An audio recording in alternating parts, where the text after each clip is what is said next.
Hello there. So, you want to know how you can simply go ahead and sign up or create an account for your Best Buy from your mobile device. This is going to be the only video that you'll ever need to watch on the internet. So, with that being said, let's just get straight into the video.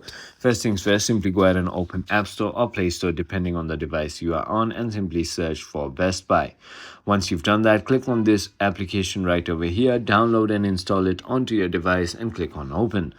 Now, once you've done that, you're going to be on this page right over here. So if you just wait a little bit, it's going to go ahead and tell you not signed up for my Best Buy.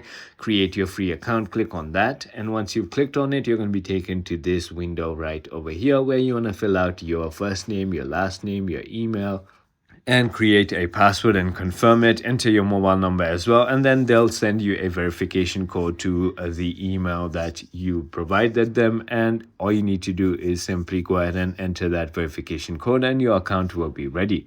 I hope this video was helpful to you. If it was, hit that like button and I'll see you on the next one.